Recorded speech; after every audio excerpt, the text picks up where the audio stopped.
আমি কারো বিরুদ্ধে না বলে আমি এতটুকু বলবো যে আমাদের মুস্তাফিজ ভাই বলেছেন তুমি তোমার নিজের ইতিহাস দেখো। আমি বলবো আপনাদের চেহারা আয়নার সামনে দেখেন, আপনারা ভয় দেখান। ফিরাউনের মস্তক থেকে নাই, নমরুদের মস্তক থেকে নাই, সাদ্দাদের মস্তক থেকে নাই, আর এই জালেমদের দুর্নীতিবাজদের মস্তক টিকবে না।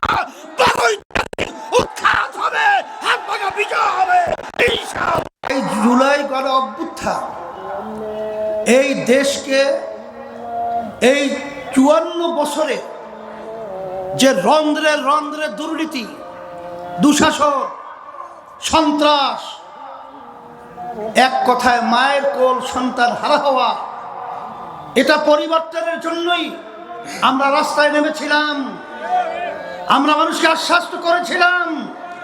এই জন্যই আপনাদের এই কলাপাড়াতে মুস্তাফিজুর রহমানকে এই সমাজ পরিবর্তনের জন্য প্রার্থী হিসেবে ঘোষণা করেছিলাম।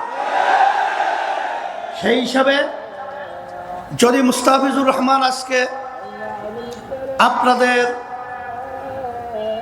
12ই ফেব্রুয়ারি জাতীয় নির্বাচনে তিনি যদি বিজয় হতে পারে, আমি দ্ব্যর্থহীন কণ্ঠে বলছি যে আল্লাহর রহমতে আপনাদের মুখে আল্লাহ হাসি ফুটাবে।